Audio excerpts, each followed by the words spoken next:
Assalamualaikum to all of you. I hope you all are fine. Students, आज के इस lecture में हम लोग डिस्कस करने लगे हैं क्लास 9 की एक चैप्टर नंबर 4. ठीक है, हम लोग स्टार्ट करने लगे हैं, जिसमें कि मैंने पहले आप लोगों को कुछ फार्मूलाज बताए हैं. फार्मूलाज की ट्रिक मैं आप लोगों को बता दी थी पहले, ये कि वो किस तरह से याद किए जाते हैं. उसका लिंक मैं आप लोगों को ऊपर दे रही हूँ, ये आप लोग यहाँ से देख सकते हैं. ठीक हो गया. नेक्स्ट जो है मेरे पास, अब हम एक्सरसाइज स्टार्ट करने से पहले आप लोगों को वो फार्मूलाज बहुत अच्छे से आने चाहिए. उसके अलावा आप लोगों की ये चैप्टर नहीं कंप्लीट होगा. ठीक है, क्योंकि कुछ बेसिक चीज़ें होती हैं जो कि आप लोगों को आएंगी तो नेक्स्ट स्टेप आप लोग चल सकते हो आगे. ठीक हो गया. अब हम चैप्टर नंबर 4 की एक्सरसाइज नंबर 4.1 स्टार्ट करेंगे, जिसमें कि इम्पोर्टेंट जो चीज़ लगी है मुझे वो समझाने लगी हूँ. इसमें है कि हम लोगों ने reduce the following expression to the lowest form.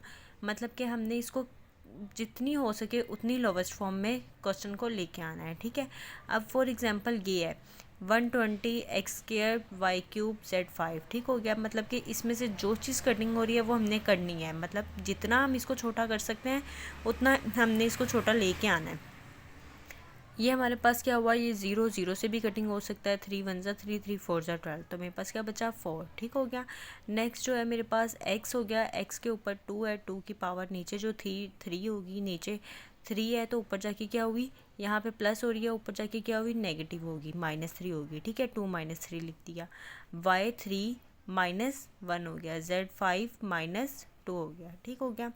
Next हमारे पास जो है इसका नेक्स्ट स्टेप है 4x की पावर -1. ये माइनस इस वजह से आया है कि यहाँ पे प्लस है, यहाँ पे माइनस है. बड़ी वैल्यू के साथ जो साइन होता है वो वाला यहाँ पे लिखा जाता है. ठीक है, मतलब प्लस माइनस माइनस माइनस हुआ, लेकिन साथ साइन किसका आया, बड़ी वैल्यू का, -1 हो गया. ठीक हो गया.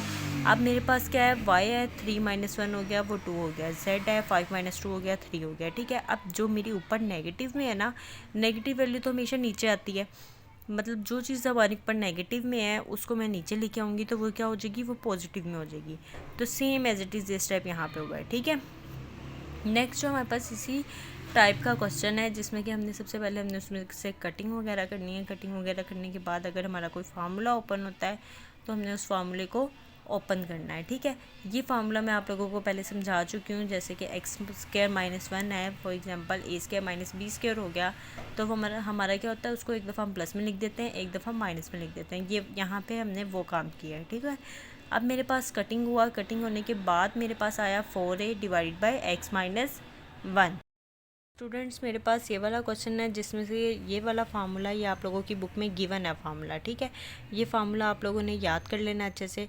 a³ - b³ है तो हमारे पास जो होगा यहाँ पे माइनस आएगा, बाकी सारी वैल्यूज़ किस में हो जाएंगी, प्लस में हो जाएंगी. ठीक है, अब मैंने यही फार्मूला अप्लाई किया. फार्मूला अप्लाई करने के बाद मैंने क्या किया, अब ये वाला फार्मूला जो था ना, मैं चाहूँ तो इसको खोल भी सकती थी यहाँ पे, लेकिन मैंने जब देखा कि नीचे वाली वैल्यू जो है मेरी कंप्लीट ये साइड बन रही है तो मैं इसकी जगह पे ये लिख सकती हूँ, तो मैंने इसकी जगह पे ये लिख लिया. ठीक है, मतलब ये वाली फार्मूला लिख लिया. x और y था तो x³ - y³ हो गया, ऊपर वाली एज इट इज़ रही, x³ - y³ और ये वाली वैल्यू भी एज इट इज़ रही. फिर ये कटिंग हो गया. कटिंग होने के बाद मेरे पास ये फार्मूला था. ये अगर आप लोग देखें तो ये फार्मूला बनता है a - b का होल का स्क्वायर, जो कि इक्वल होता है a² - 2ab प्लस b का स्क्वायर. ये कुछ बेसिक्स फार्मूलाज हैं जो आप लोगों को आने चाहिए, जो कि बहुत अच्छे से आने चाहिए. जहाँ पे आप लोगों को ज़रूरत पड़े वहाँ पे आप लोगों ने इसको खोलना है, इन फार्मूलाज को ओपन करना है. जहाँ पे ज़रूरत पड़े कि आप लोगों ने इस फार्मूलाज को क्लोज़ करना है तो उस पर क्लोज़ भी करना आना आपको चाहिए. ठीक है. नेक्स्ट इसी टाइप का मेरे पास क्वेश्चन है x + 2 x² - 1. अब मेरे पास ये फार्मूला है. अगर देखा जाए x² - 1 है और x² - 4 है, अगर मैं इसका हाफ करूँ तो 2 बनेगा. ठीक है, मतलब मेरे पास फार्मूला बन गया a² - b², मतलब x² - 2 का होल का स्क्वायर. ये चीज़ आ गई. ठीक है, 1 को उन्होंने इस वजह से नहीं स्क्वायर में लिखा क्योंकि 1 का अगर हम स्क्वायर भी लें तो 1 ही आएगा. ये फार्मूला यहाँ भी ओपन किया है, एक दफ़ा प्लस में लिख दिया, एक दफ़ा माइनस में लिख दिया. यहाँ भी ओपन किया, एक दफ़ा इसको प्लस में लिख दिया, एक दफ़ा इसको माइनस में लिख दिया. ठीक है, फिर जो चीज़ कटिंग हो रही थी वो हमने कटिंग कर दी. x + 1 x + 1 से, x + 2 x + 2 से. हमारे पास जो बचा वो ये बचा. ठीक है. नेक्स्ट मेरे पास ये क्वेश्चन है जिसमें से सबसे पहले एक चीज़ देखी जाती है कि अगर आप लोगों के पास कुछ कॉमन आ रहा है, सबसे मेन काम है ये आप लोगों का कि अगर कोई चीज़ कॉमन आ रही है उसको सबसे पहले कॉमन लेना है, फिर उसके बाद फार्मूला अप्लाई करना है, फार्मूला अप्लाई करने के बाद फिर कटिंग वगैरह करनी है। ठीक है, हो गया।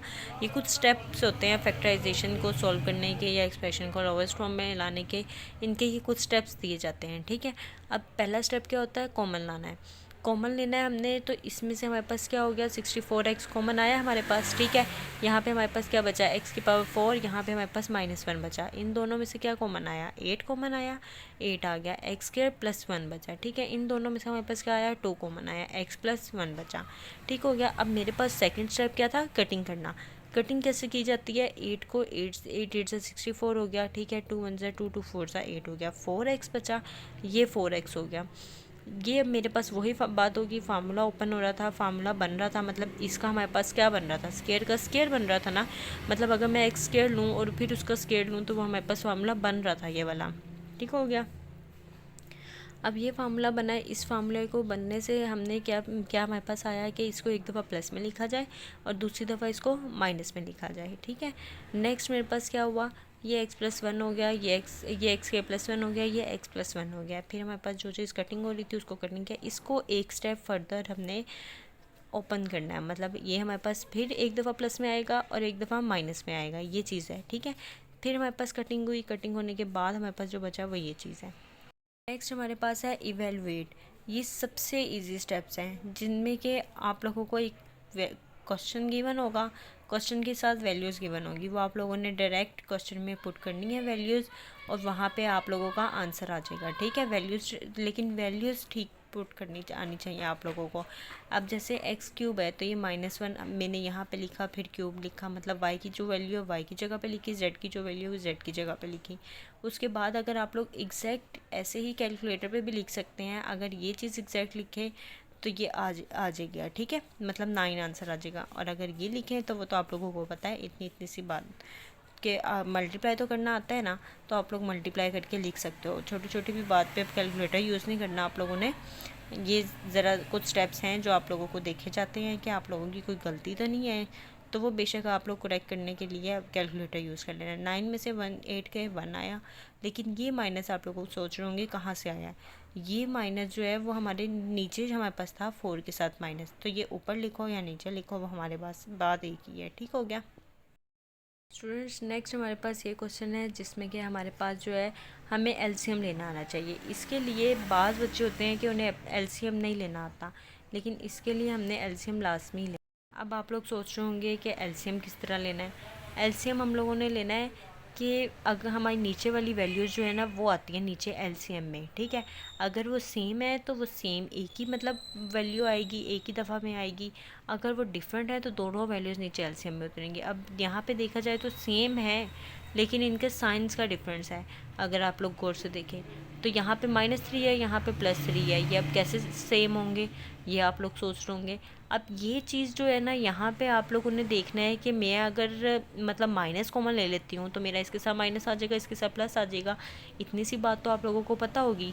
ठीक है, तो ये माइनस कॉमन आ गया है, 2x - 3y हो गया। ठीक है, माइनस, अब ये माइनस माइनस क्या हुआ, प्लस हो गया। सेंटर में हमारे पास क्या आ गया, प्लस। ठीक है, 15 2x - 3y + 4 / 2x - 3y।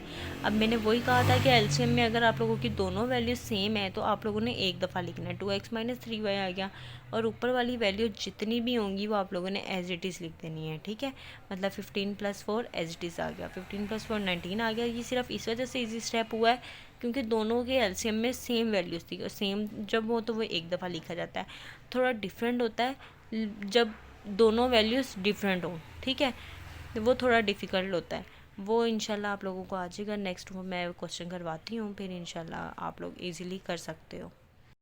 तो स्टूडेंट्स, आप लोगों को मैंने एक बात की थी पहले कि अगर आप लोगों का नीचे डिफरेंट एलसीएम है तो मैं आप लोगों को वो भी बताऊंगी कि किस तरह से लिया जाता है। तो ये वो सेम वही तरीका है। ठीक है, अब वो क्या करना है, हमने 1 - 2x आ गया, 1 + 2x आ गया। यही बात की थी ना कि दोनों जो एलसीएम है वो हमने इकट्ठे लिख देने नीचे। अब ऊपर की वैल्यूज़ में इनका डिफरेंस होता है, वो कैसे होता है, अब यहाँ पे 1 माइनस 2x है तो ये नीचे 1 माइनस 2x आ गया है, ठीक है।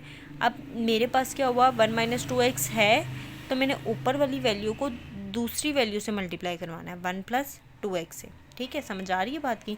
1 प्लस 2x है तो मल्टीप्लाई करवाया 1 प्लस 2x से, ठीक हो गया। और मतलब ये 2 टाइम हो गया तो मैंने उसका स्क्वायर लिख दिया। माइनस आ गया 1 माइनस 2x और ये 2 टाइम हो गया, मैंने उसका स्क्वायर लिख दिया, ठीक हो गया। ये स्टेप्स अगर आप लोगों को नहीं समझ आ रहे तो मुझे कमेंट बॉक्स में आप लोगों ने बताना है, ताकि मैं आप लोगों को नोट्स भी प्रोवाइड करूं कि आप लोगों के कंप्लीट जहां पे आप लोगों को स्टेप्स दिए जाएंगे कि वो कहां पे मिलेंगे, ठीक है। वो मेरे इंस्टाग्राम अकाउंट में आप लोगों को उसका लिंक होगा बायो में, आप लोगों ने उस पर जाके फॉलो वगैरह करना है और वहाँ से आप लोग ईज़िली देख सकते हो, ठीक हो गया। नेक्स्ट जो है, अब हम अपने टॉपिक पे आते हैं। 1 प्लस 2x का होल का स्क्वायर हो गया। 1 प्लस मतलब यहाँ पे मैंने फार्मूला ओपन कर लिया a प्लस बी का होल का स्क्वायर, जो कि इक्वल होता है a square plus 2ab plus b का स्क्वायर। माइनस आ गया, यहाँ पे हो गया a square minus 2ab plus b का स्क्वायर, ठीक है। सेम यहाँ पे अब ये देखा, मैंने कहा था ना आप लोगों को कि अगर आप लोगों को राइट हैंड साइड में दिया हुआ है तो आप लोग को पता होना चाहिए मैंने लेफ्ट हैंड साइड में फार्मूला कैसे लाना है, और अगर फार्मूला लेफ्ट हैंड साइड में लिया हुआ है तो आप लोग को पता होना चाहिए कि राइट हैंड साइड में उसकी कैसे लाना है। अब ये हमारे पास क्या है, ये राइट हैंड साइड में दिया हुआ है, अब मैं इसको लेफ्ट हैंड साइड में ला रही हूँ, मतलब a square minus B square आएगा, a plus B a minus B आया हुआ है, समझ है, ठीक है। अब है इस फार्मूले को ओपन किया, फार्मूले को ओपन करने के बाद साइन चेंज किए, साइन चेंज करने के बाद हमने जो कटिंग हुआ वो हमारा कटिंग किया गया, फिर हमारे पास ये आंसर आ गया, ठीक है। स्टूडेंट्स अब हम लोग ये एक्सरसाइज क्वेश्चन नंबर 3 करने लगे हैं, जिसमें कि हमारे पास अब आहिस्ता आहिस्ता डिफ़िकल्ट स्टेप्स आ रहे हैं, ठीक है। पहले मैंने आप लोगों को एक एलसीएम वाला तरीका समझाया, फिर मैंने सेकंड एलसीएम समझाया, अब मैं थर्ड तरीका बताने लगी हूँ, ठीक है। थर्ड मेथड अब हम डिस्कस करेंगे, जिसमें कि हमारे पास क्या है, सबसे पहले x minus y x plus y, इन दोनों का मैंने एलसीएम लिया। एलसीएम लेने के बाद मैंने एलसीएम आप लोग को समझा दिया कि किस तरह लिया जाता है, ठीक है। एलसीएम लेने के बाद मैंने वैल्यूज़ को मल्टीप्लाई किया, वैल्यूज़ को मल्टीप्लाई करने के बाद मैंने दोबारा अब इसके साथ किया। मैंने कहा था जब सेम आ जाए, अब इसमें दोनों स्टेप्स कवर हो रहे हैं, अगर डिफ़रेंट आ जाए तब भी कवर हो रहा है, और अगर सेम आ जाए तब वो वाला स्टेप भी कवर हो रहा है, ठीक है। X square minus Y square, X square minus Y square, ये हमने एक दफ़ा में लिख दिया, ठीक है। अब ऊपर वाला वही बात होगी, राइट हैंड साइड को लेफ्ट हैंड साइड में लाने के लिए ये वो काम हो गया है, ठीक है। अब इसके बाद हमने कटिंग किया, कटिंग करने के बाद हमारे पास ये आंसर आ गया। नेक्स्ट हमारे पास मल्टीप्लाई डिवाइड का क्वेश्चन है, ठीक है। ये थोड़ा डिफरेंट हो गया है क्वेश्चन। सबसे पहले मैंने कहा था आप लोगों को कॉमन लेना है, कॉमन लेने के बाद आप लोगों ने देखना है कि कौन सा फार्मूला आप लोगों का आ रहा है। फार्मूला ओपन किया, फार्मूला ओपन करने के बाद हर एक में देखना है कि पहले फार्मूला कौन सा ओपन हो रहा है और कॉमन क्या आ रहा है, ठीक है, वो ले लिया हमने। उसके बाद हमने क्या किया, डिवाइड था, डिवाइड को मल्टीप्लाई में चेंज किया। मल्टीप्लाई में चेंज करने के लिए मेरी नीचे की वैल्यू ऊपर चली गई और ऊपर की वैल्यू नीचे आ गई। ये यहाँ पे एक इम्पोर्टेंट बात है कि आप लोगों ने जब डिवाइड को मल्टीप्लाई में चेंज करना है तो नीचे वाली वैल्यू ऊपर हो और ऊपर वाली वैल्यू नीचे हो, ठीक है। नेक्स्ट है मेरे पास कि मैंने कटिंग क्या क्या करना है। मल्टीप्लाई में तो आप लोग को पता है, यहाँ से यहाँ, यहाँ से यहाँ, ऊपर नीचे आप लोग कटिंग कर सकते हो, बस मतलब आमने सामने कटिंग नहीं कर सकते। अगर यही साइन आप लोग का प्लस में होता तो फिर आप लोग कटिंग नहीं कर सकते थे, ठीक है। अब ये कटिंग हो गया, कटिंग होने के बाद मेरे पास ये आंसर है। अगर आप लोगों को कोई भी किसी भी चीज़ में डिस्कशन आप लोगों ने करनी है मेरे साथ तो आप लोग कमेंट बॉक्स में करें, ठीक है। मैं आप लोग को इंशाल्लाह लाजमी जवाब दूंगी। और मेरी वीडियो को शेयर, लाइक, सब्सक्राइब लाजमी कीजिएगा, ठीक है, अगर आपको मेरा टॉपिक बहुत अच्छे से समझ आया तो। Thank you.